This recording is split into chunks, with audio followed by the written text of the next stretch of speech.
Vamos lá, próximo vídeo ainda sobre o tema do federalismo, só que agora nós vamos ver uma interpretação que é basicamente oposta de tudo que nós discutimos no vídeo anterior em que eu falei sobre o Alfred Stepan.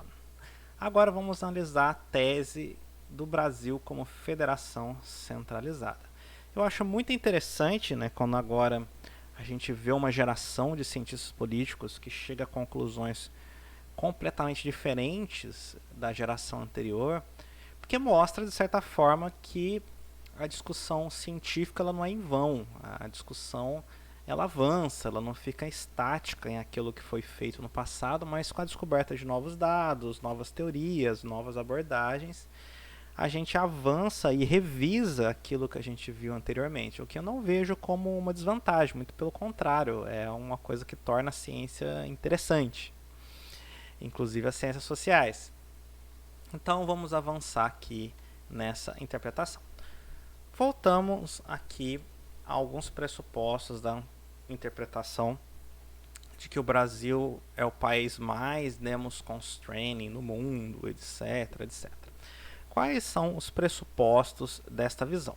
Primeiro, que o sistema partidário é pouco coeso, ele é tendente ao regionalismo, o que explica o fato dele ser pouco nacionalizado e permitir aos líderes locais muitos poderes frente aos líderes nacionais. Mais especificamente, os governadores teriam o poder de barrar as propostas do presidente. A segunda interpretação é a ideia que o presidente é fraco. O presidente ele não tem poderes suficientes para atrair aí a atenção, a lealdade dos parlamentares e, como consequência, os parlamentares preferem se aliar aos governadores de estado, eventualmente aos prefeitos, mas não ao presidente, porque o presidente é muito fraco. E, por fim, a forte descentralização de recursos, competências aos governos locais, sobretudo estaduais, no pós-88, com a Constituinte. Pois bem, né? Aí como a Bruce e Samuelson falaram no texto de 97, que ao longo da transição os governadores conquistaram uma enorme gama de recursos, o que tornou as máquinas públicas estaduais peças fundamentais na estruturação das disputas e manutenções dos cargos.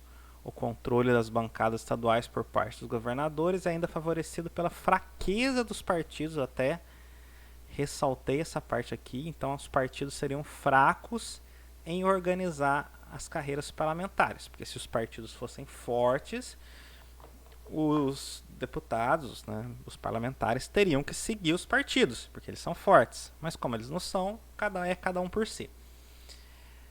Uma vez que a peça fundamental para a reeleição é obter recursos para as bases eleitorais.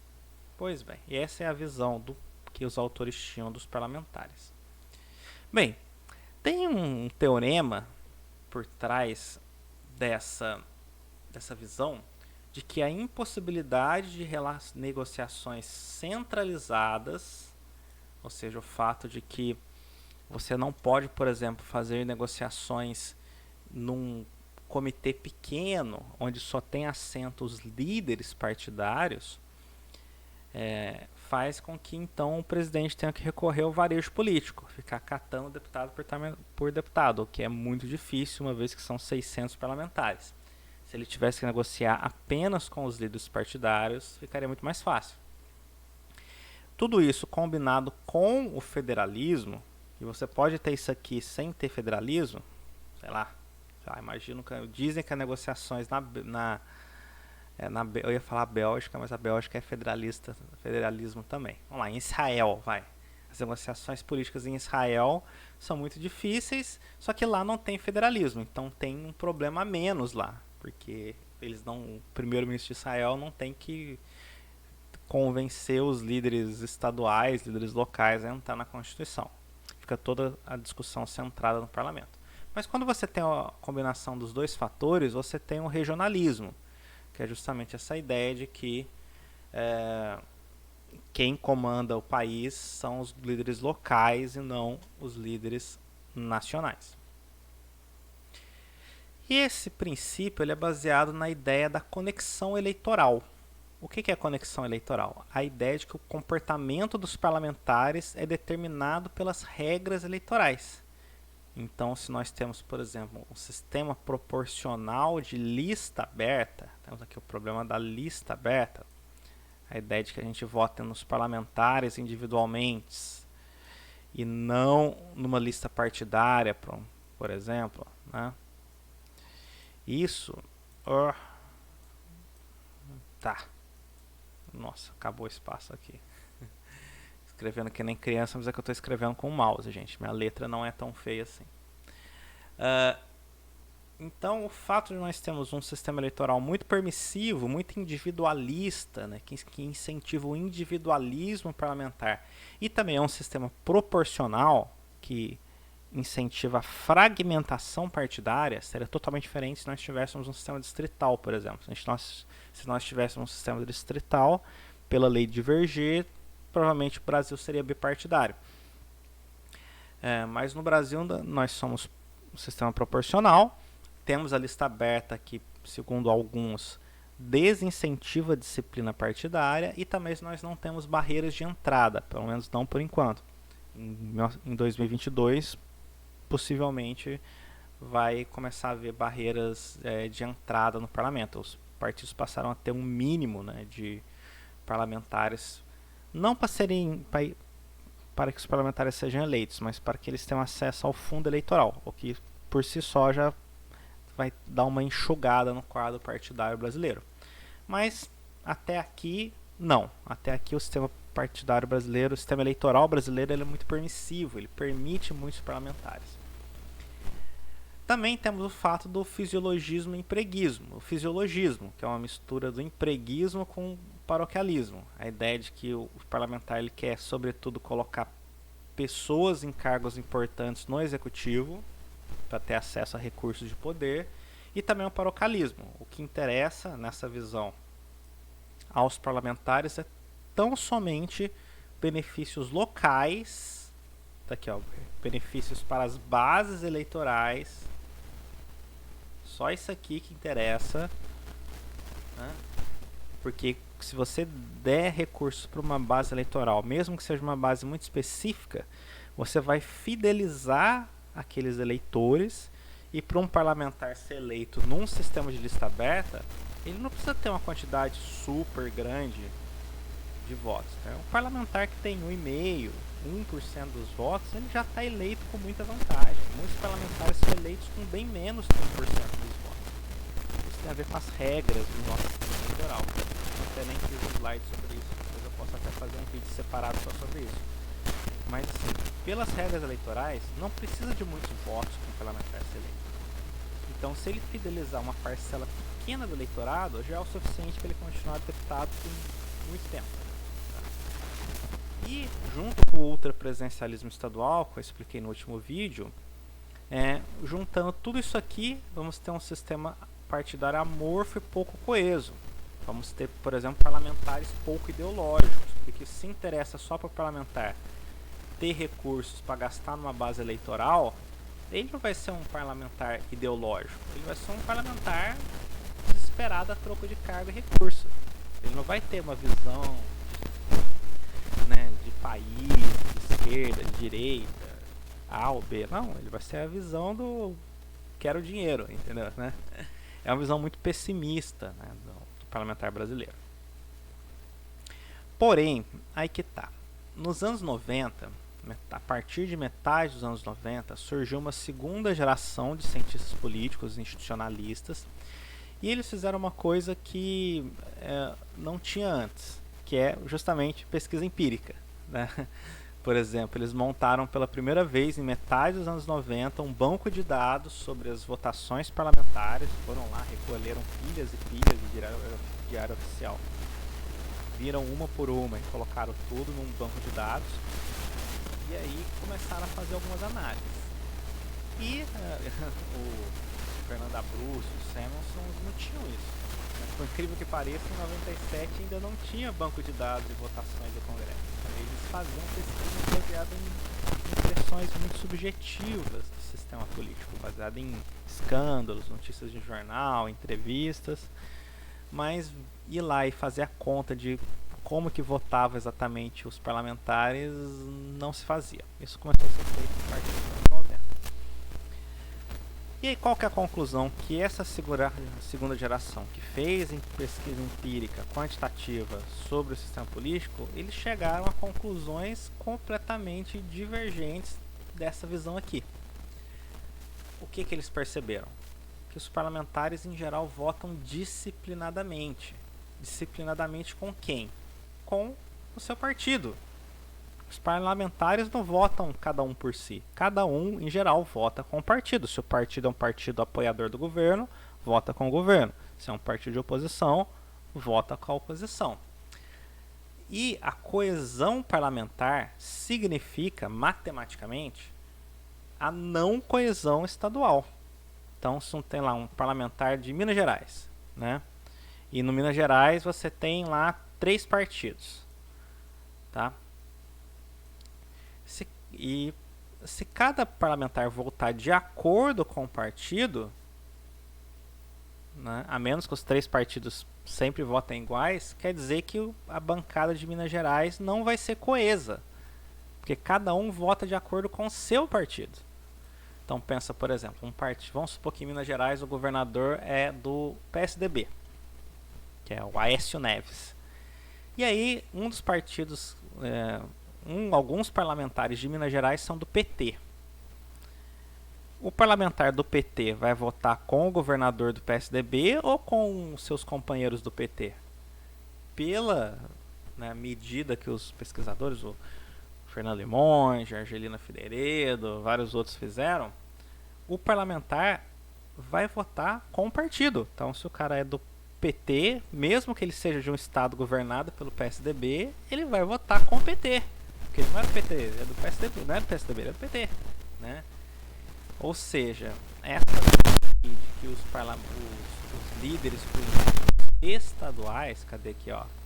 Os governadores eram quem controlavam as bancadas estaduais, simplesmente não tinha ancoragem nenhuma com os dados. Tá? Os dados não corroboravam essa tese. Então, a visão lá do Fernando Abruzzo começou a fazer água.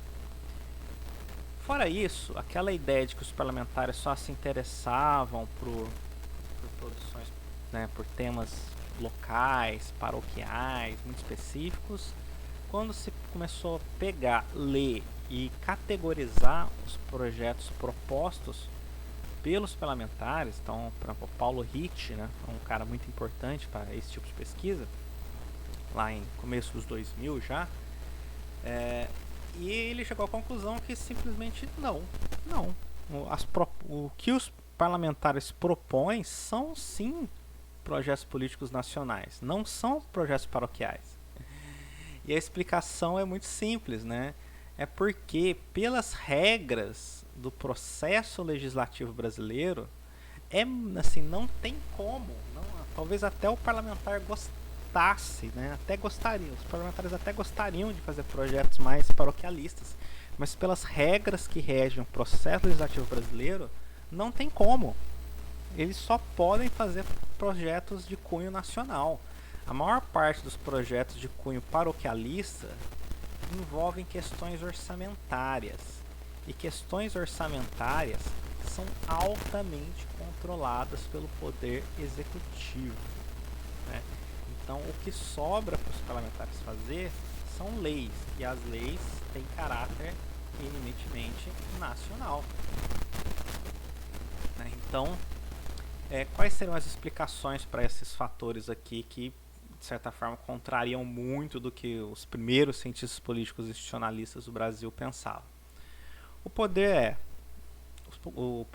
regimental dos líderes partidários. Eu vou passar rápido aqui porque tem um vídeo específico sobre isso em que eu falo lá sobre o presidencialismo de coalizão, tá? Então, poderes regimentais dos líderes partidários fortalecem os líderes dentro do parlamento.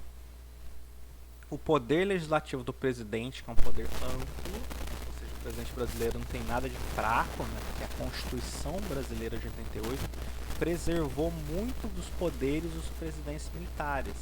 Então não dá para você, por exemplo, comparar com a Constituição de 46, que foi a outra Constituição Democrática que nós tivemos. A Constituição de 88 ela foi muito centralizadora e fortaleceu o presidente.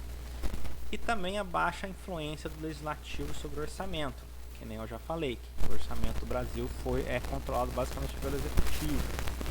Juntando esses três fatores, primeiro, um baixo incentivo para a indisciplina partidária. Por mais que a eleição seja uma eleição cada um por si, sistema de lista aberta, cada parlamentar está por si mesmo assim, para tentar conseguir votos, quando eles entram no parlamento, eles têm que ser disciplinados e partidários. Porque o regimento do Congresso impõe um funcionamento partidário aos parlamentares. Em segundo lugar, o presidente brasileiro ele é muito atrativo, né? Então, se os líderes partidários quiserem ter alguma influência de verbas, de obras ou até mesmo de projetos de lei de cunho nacional, eles têm que negociar com o presidente, porque o presidente tem muitos poderes legislativos. O presidente ele não é só o Congresso que legisla, o presidente também legisla e ele pode controlar, por exemplo, o poder de agenda. Super importante que eu falei no outro vídeo. Pois bem, havia uma certa interpretação errada dos cientistas políticos na época, né? Então, por exemplo, Scott Merwin, que é um grande cientista político, é ainda um grande cientista político, que é um grande estudioso do presidencialismo. E ele, apesar de estudar muito o presidencialismo, ele sempre foi um cético, sempre foi um crítico do presidencialismo. E ele, como vários outros cientistas políticos, acho que até o Stepan entra nessa categoria, eram cientistas políticos que eram muito mais favoráveis ao parlamentarismo do que ao presidencialismo. Por quê? No parlamentarismo você tem a fusão de poderes. E a fusão de poderes evita, por exemplo, que exista um primeiro-ministro, aqui a fotinha da Theresa May, quando ela era primeira-ministra do Reino Unido. O fato de que ela foi eleita no parlamento evita, por exemplo, uma divergência partidária entre executivo e legislativo. No sistema americano, pode ser que o presidente seja de um partido, mas as casas do Congresso sejam governadas por outro partido. No sistema parlamentarista, como o sistema inglês, por exemplo, isso é impossível, porque como quem elegeu o primeiro-ministro foi o parlamento, eles sempre vão eleger alguém do partido dominante do parlamento. Então, isso garante que os dois poderes, executivo e legislativo, sempre estejam controlados pelo mesmo partido, o que evita crises de governabilidade. Fora isso, você tem o Instituto da Antecipação das Eleições, que eu expliquei em detalhes em outro vídeo. Como resultado, sempre quando há uma crise de confiança no primeiro-ministro, se convocam novas eleições e aí a população decide uma nova conjuntura política. E também há uma delegação de poderes muito forte ao executivo. O executivo, vamos lembrar, no parlamentarismo é o primeiro-ministro. Às vezes eu sempre acho engraçado as discussões sobre presidencialismo e parlamentarismo no Brasil, porque sempre quando alguém fala a favor do sistema parlamentarista, alguém fala, não, mas a gente não pode dar mais poder para o Congresso é muito ruim, a gente não gosta do Congresso. Só que, olha, o parlamentarismo, se você não gosta do Congresso, o melhor sistema para você é o parlamentarista, porque no sistema parlamentarista existe um executivo muito forte. Né? A função do parlamento no parlamentarismo, principalmente se for no modelo inglês, né? Tem vários modelos, mas principalmente no modelo inglês, existe uma função muito delegativa do parlamento. O parlamento ele basicamente elege o primeiro-ministro e quando eles acham que o primeiro-ministro é ruim, eles tiram o primeiro-ministro. E nesse meio termo, né, enquanto o primeiro-ministro está no poder e conta com a confiança no parlamento, ele governa com muita liberdade, com amplos poderes. Né, ele tem menos necessidade de negociação com o parlamento do que no executivo, onde há independência de poderes. Pois bem, né? Tem o famoso autor, o Cox, né, aquele que inventou essa ideia de que a fusão de poderes é o segredo eficiente do parlamentarismo. Já no presidencialismo existe um segredo ineficiente para o presidencialismo multipartidário. Não todo presidencialismo. Se for um presidencialismo bipartidário, como o modelo americano, na visão dessa literatura, não é tão ruim assim. Mas se for um sistema presidencialista e multipartidário, a tendência é ser bem ruim.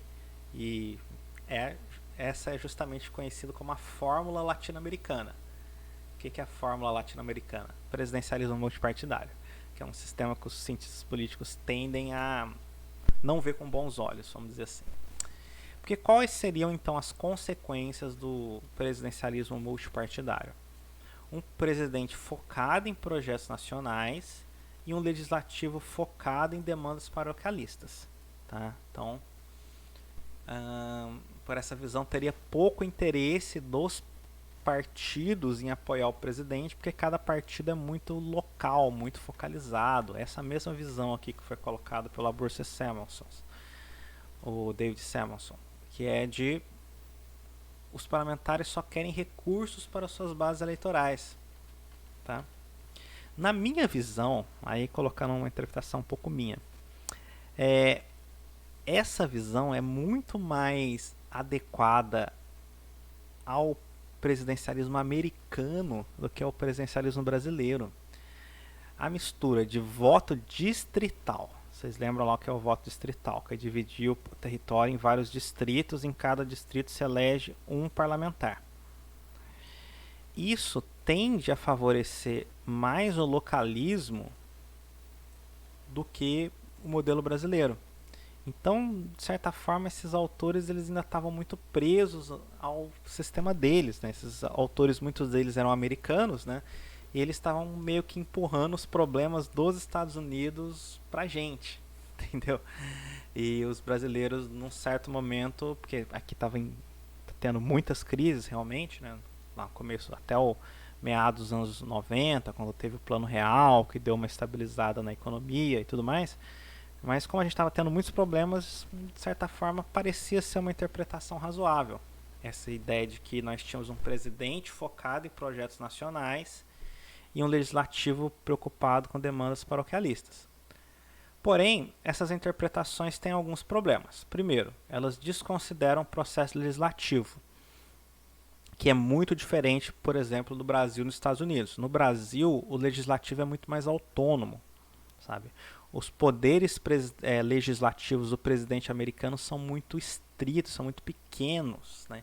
Então ele tem menos condições do que os presidentes brasileiros em guiar o processo legislativo.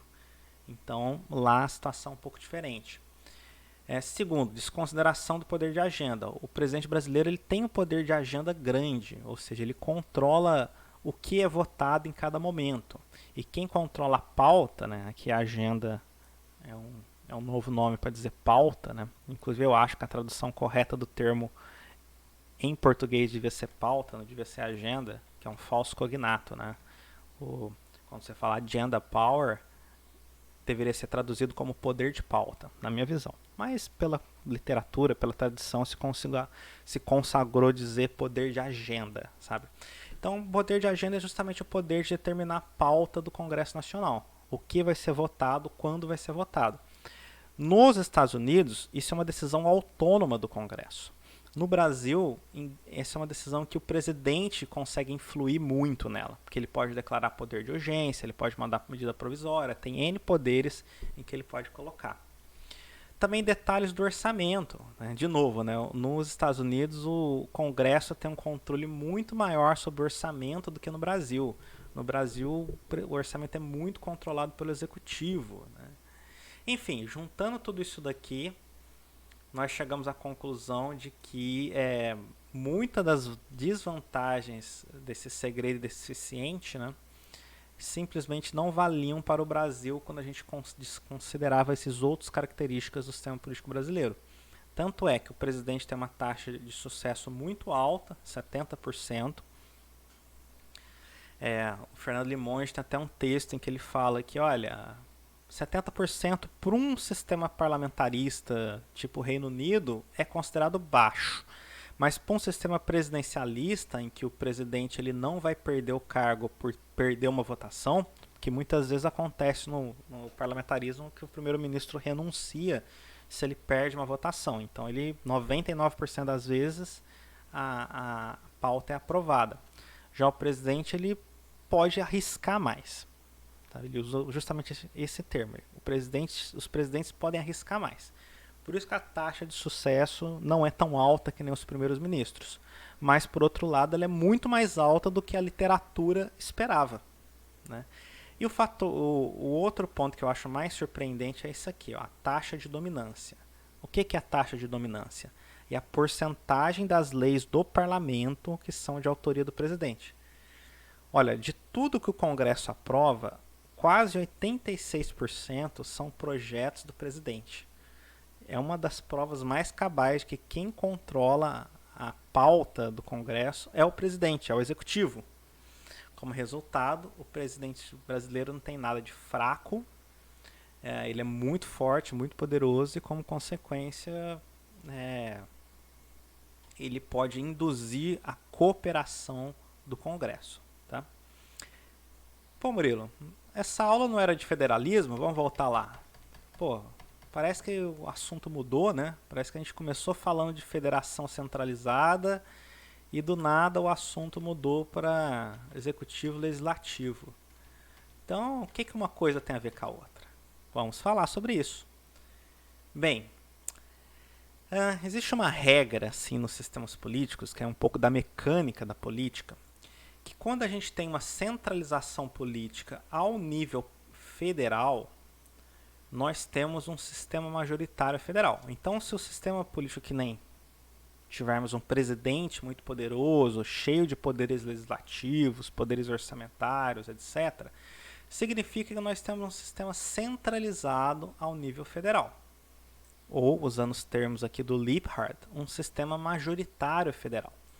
E, aqui está o pulo do gato, que é bem aqui, olha, um sistema majoritário federal leva a um federalismo centralizado. Né?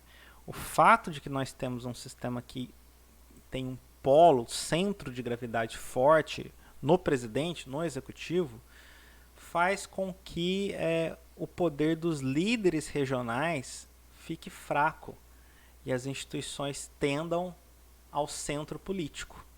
E é justamente o que tem no Brasil. O fato dos poderes do presidente ao nível central serem muito grandes fazem com que, então, ele tenha poder de se sobrepor a, por exemplo, os governadores de estado e aos líderes regionais. Como consequência, aquela ideia de que o Brasil é uma federação demos constraining, tá aqui, ó, demos constraining, né? Isso daqui não procede, pelas características próprias do sistema das relações executivo-legislativo e do processo legislativo. Tá? Então, se nós temos líderes partidários fortes, mais um presidente forte, a combinação das duas coisas, nós temos um sistema majoritário federal. Sistema majoritário federal, federalismo centralizado.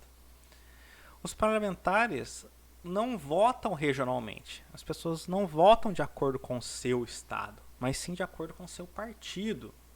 Então, o presidente pode sim, né, de novo, fazer uma negociação centralizada só com os líderes partidários. Não precisa chamar os 513 deputados mais os 81 senadores, né? Não precisa chamar todo mundo para a mesa de negociações. Chama só os líderes partidários. É muito, mas é bem menos do que 600. E aí fecha um acordo só com os líderes e os líderes são capazes de fazer com que seus liderados votem de acordo com o que foi negociado. Isso facilita a vida do presidente e permite que ele, por exemplo, faça política econômica, faça as medidas que ele se propõe a fazer. Não quer dizer que vão ser coisas boas. Vai ser coisas boas se o presidente for um bom gestor, tiver boas ideias, mas governabilidade ele tem. Tanto que o Fernando Henrique, está aqui, ó, Fernando Henrique, ele foi capaz, por exemplo, de controlar a inflação, impor a lei de responsabilidade fiscal, que colocou um fim àquela gastança dos governos estaduais, como eu havia falado no outro vídeo. Enfim, uma série de reformas foram feitas, né? Então, com exceção do Collor, né, que acho que teve uma presidência muito instável, né? Os outros, o Sarney também, que deveria conseguir ter feito mais coisa, né, porque governou até sobre uma outra constituição. Mas o Lula e a Dilma conseguiram, e até o Temer, implementar muitas reformas. Então foram longe de ser presidentes fracos. Tá? Mesmo a Dilma conseguiu aprovar muitos projetos. Tá? Então os governadores não controlam as bancadas de seus estados. Quem controla são os líderes partidários. Não existe correlação entre a posição política do governador e a votação das bancadas estaduais. Tá, vamos botar aspecto aqui sobre o federalismo que eu gostaria de ressaltar para vocês. Tá? A distribuição das competências. Eu até falei sobre isso já no outro vídeo que eu falei mais em geral sobre o federalismo brasileiro, mas vou repetir aqui. A União ela tem um capítulo em que ela diz sobre as competências exclusivas ou privativas de cada nível de governo. Os estados eles têm pouquíssimas competências exclusivas. Eles só podem legislar de forma exclusiva sobre gás encanado.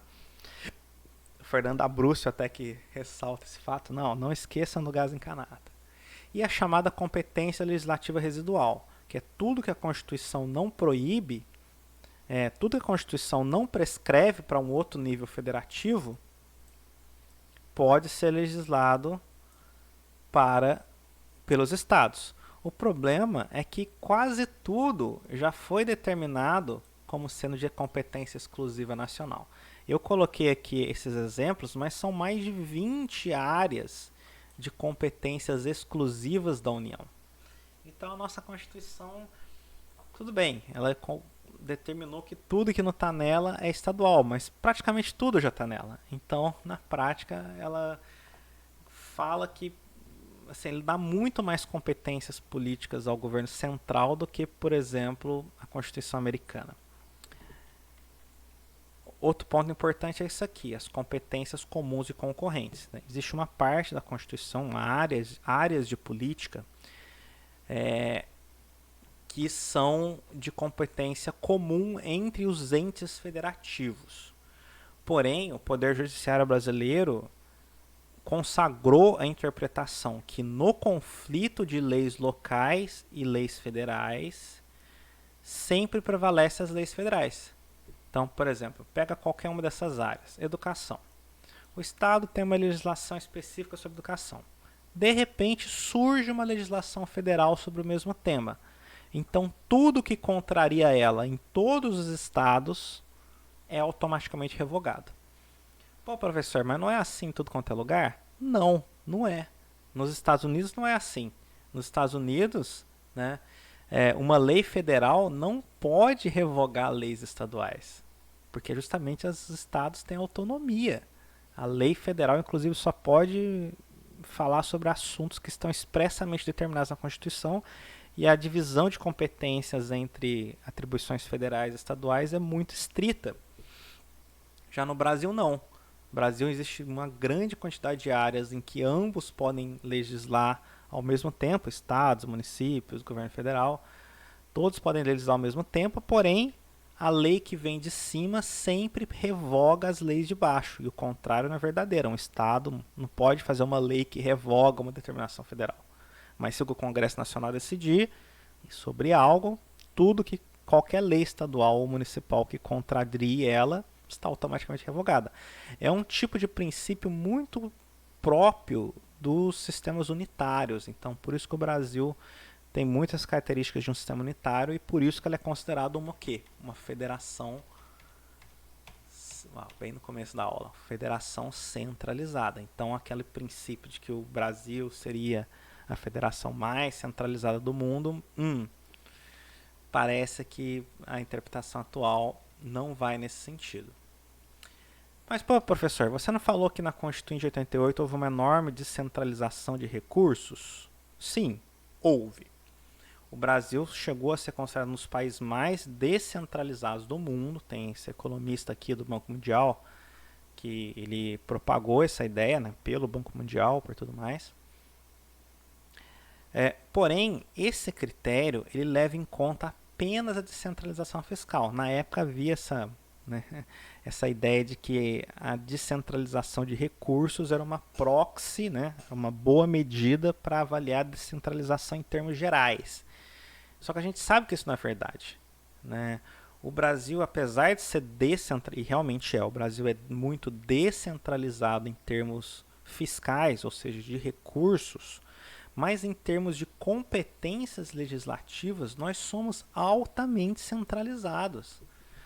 A Brasília, o Congresso Nacional, é o grande emissor de leis no Brasil. E por causa dessa regra aqui de a lei federal sempre revoga as leis estaduais, o resultado é que o centro político ele é muito poderoso. Né? Então, de novo, na minha visão, até tornando o Brasil muito próximo dos países unitários. Então, a visão do Abrúcio era que nós tínhamos fortes poderes locais e o governo dos barões da federação.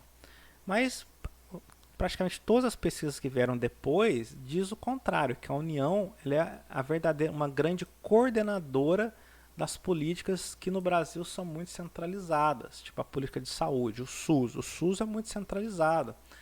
E aí a educação também.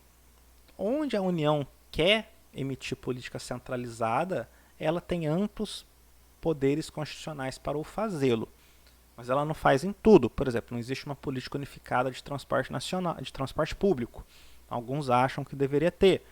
Mas se a União resolver criar uma política, um sistema único de transporte público, por exemplo, que nem o SUS, poderia fazer. A Constituição dá muito espaço para isso. E como que foi o modus operandi, né, pós 88 para a centralização do poder federativo? Né? Basicamente o que aconteceu foi que a União centraliza a arrecadação, a União é a grande arrecadadora, ela continuou sendo a principal arrecadadora do país e ela negocia a adesão dos governos subnacionais às suas políticas em troca de recursos. Então, por exemplo, o SUS é um bom exemplo. Você tem lá os planos nacionais de saúde e os municípios, se quiserem ter acesso aos recursos do Ministério da Saúde, do SUS, precisam seguir lá certinho a cartilha dos planos nacionais. Então, como ninguém quer perder dinheiro, os governadores, os prefeitos estão sempre desesperados por recursos, né, problemas orçamentários, eles em geral sempre aceitam seguir as determinações do governo central para conseguir ter acesso a esse recurso. Como se isso não fosse suficiente, o governo federal criou uma série de leis que vincula as receitas dos estados e municípios. Então, por exemplo, o governo federal criou uma regra que 25% dos orçamentos dos estados e municípios precisam ser gastos com educação. Ou seja, uma lei nacional que constrange a autonomia dos governos locais. E para o próprio orçamento do governo federal, não. O governo federal tem que ter desvinculação de receita, para eles terem liberdade para fazer política econômica. Então, o governo federal é assim, liberdade para o próprio orçamento e constrangimento e regras para os governos locais. Isso tudo é possível, de novo, por causa disso aqui, ó.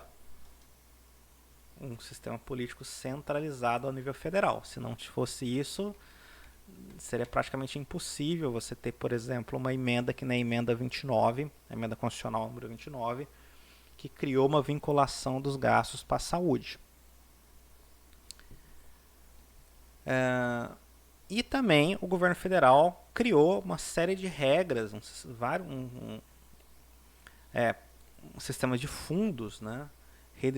Redistribuição de recursos via fundos. Aqui o grande exemplo aqui do que está colocado nesse slide é o Fundeb. Está bem aqui, olha.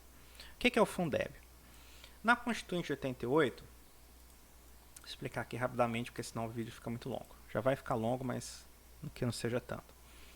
A Constituição de 88 preservou que os estados terão direito ao FPE, Fundo de Participação dos Estados, que é uma parcela do imposto de renda e do IPI. Então, pega o imposto de renda mais IPI, se eu não me engano é 22%, né, do IPI do imposto de renda, junta tudo e vai para o Fundo de Participação dos Estados. Essa grana vai para os estados, para o orçamento dos estados. E também uma quantidade um pouquinho maior, no começo era igual ao FPE, mas depois o Congresso resolveu aumentar. aquelas marchas de prefeito a Brasília, sempre conseguiam com um aumentozinho do FPM. O FPM também é uma quantidade, mais ou menos aí 23, 24% do imposto de renda e do IPI, que ia para o Fundo de Participação dos Municípios, tem muitos municípios do Brasil que vivem basicamente do FPM. Aí o que o Fundeb fez? Ele sequestrou uma parte do FPM e do FPE e colocou neles no Fundef, primeiro, depois Fundeb. E mais algumas outras transferências. E aí esse recurso é redistribuído para estados e municípios de acordo com o número de matrículas e alguns outros critérios que foi o governo federal que colocou. Vocês percebem que o governo federal pegou um dinheiro que, pela Constituição de 88, já era para os municípios e para os estados sem nenhuma condicionalidade, era isso que os constituintes queriam, e aí o governo federal falou, não, a partir de agora, aquilo que era sem nenhuma condicionalidade passará a ter uma condicionalidade, que é, no caso do Fundeb, criar matrículas escolares. E também houve redistribuição de recursos. Tipo, uma grana que ia para um município, de repente, por essa mudança, pelas regras do Fundeb, passou a ir para outro município, porque o governo federal achou que ele estava precisando mais. Vocês viram? O governo federal sempre manipula as regras para tentar atender a políticas nacionais. Eu não estou falando que o Fundeb é ruim, muito pelo contrário, eu acho uma das políticas mais geniais já feitas aí no federalismo brasileiro. Eu sou realmente um grande fã, porque realmente o Fundeb foi um dos grandes responsáveis pela praticamente eliminação do déficit escolar. Nos anos 90, você tinha menos vagas do que estudantes. Tinham muitas pessoas, muitas famílias que chegavam na escola e simplesmente não tinham vagas e os filhos ficavam fora da escola. Isso depois do Fundef, né, e depois do Fundeb praticamente acabou, porque os governos estaduais e municipais ficaram tão desesperados para conseguir o dinheiro do Fundeb que todo mundo saiu abrindo vaga escolar feito louco. E aí a gente zerou o déficit escolar nos anos 90. Né? Então foi uma política genial, mas foi uma política muito centralizadora.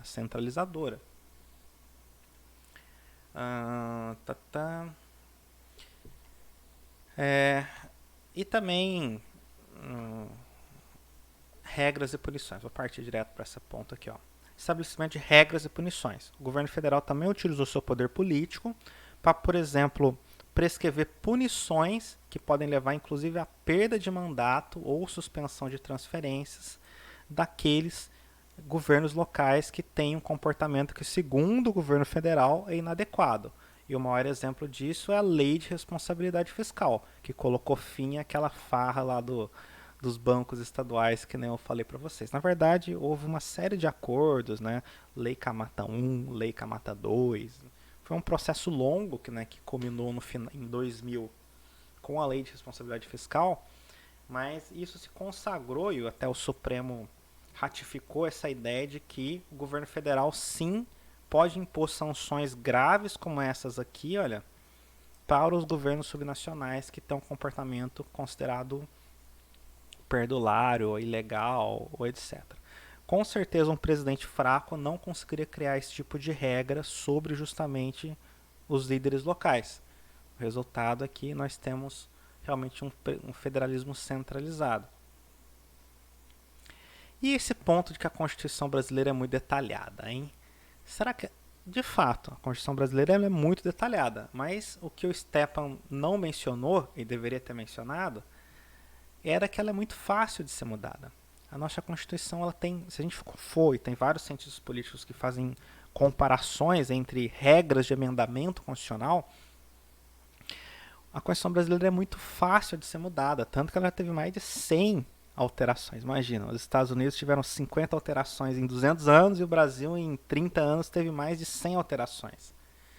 E não tem nenhum mecanismo específico que proteja os direitos das unidades subnacionais. Então, a Constituição é muito detalhada porque ela tem muita política pública nela. Por exemplo, política de saúde, educação, coisas que em outros países são de leis ordinárias, estão na Constituição. Mas a Constituição brasileira também tem coisas que são tipicamente constitucionais, como, por exemplo, divisão de competências federativas. Só que o grau de dificuldade para mudar essas competências federativas é o mesmo de mudar um detalhe super específico da política indigenista. Entendeu? Então, resultado, apesar de realmente a Constituição brasileira ser muito detalhada, ela não protege as minorias, né? Justamente pela facilidade da regra de emendamento. Eu até pergunto a vocês, qual Constituição protege mais os direitos das minorias? Aquelas que, quando você tem muitos direitos, mas eles podem ser revogados a qualquer momento, ou quando você tem poucos direitos, mas você sabe que eles não serão mexidos? Obviamente que a segunda opção é mais vantajosa. É melhor ter poucos direitos e estarem seguros do que ter muitos direitos que podem ser retirados de você a qualquer instante. É basicamente essa a situação dos governos subnacionais. Eles têm muitos direitos, mas que podem ser a qualquer momento e frequentemente ou são retirados. Bem, conclusão de toda essa história é a seguinte. As instituições, as regras, elas importam. Só que elas são uma engenharia muito delicada.